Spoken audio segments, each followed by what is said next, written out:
अस्सलामुअलैकुम दोस्तों, क्या हाल चाल। लाहौर दा पावा तिख्तर लावा वो तो फेल हो चुका है, लेकिन ये मिठाई जो है ना ये कामयाब हो जाएगी। ये पाकिस्तान का भी नाम रोशन करेगी और लाहौर दा तो करेगी करेगी। बाकी जो ये काम कर रहा है उसका नाम तो मेरे ख्याल से बहुत ज़्यादा रोशन पहले ही है। बाकी थोड़ी रोशनी आप लोगों ने भी डाल देनी है। ये मिठाई देखने के बाद मिठाई आई है जी, और दिखने में बिल्कुल ठीक थी। जब ली है इधर आके खोली है तो उल्ली लगी।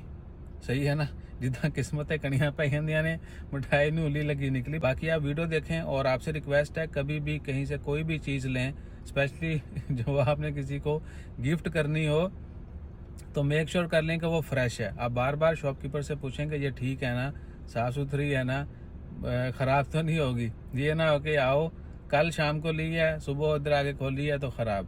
बाकी आप वीडियो देखें और दुआ दें, जिंदा दिलाने लाहौर को, मुल्क पाकिस्तान की खैर हो। अस्सलाम वालेकुम जी, की हाल है सारे ठीक ठाक हो। अज जनाब पाकिस्तान तो 18 तरीक की शाम को खरीदी पर मुंडे ने 19 ਨੂੰ अल्लाह खैर करे ओमान पहुंचा। सारे बंदे इंतजार सन जी, बर्फी आ रही जी, बर्फी आ रही। माशाल्लाह बर्फी खोली, क्या बात है जनाब। ए वेखो अपनी अखा नाल नज़ारे, उल्ली लगी जनाब। ने कहा जी असल रफ़ीक स्वीट की पहचान, हाजी रफ़ीक साहब की तस्वीर का निशान है। है लाहौर का एको ही पावा रफ़ीक स्वीट वाला। ए वेखो जनाब।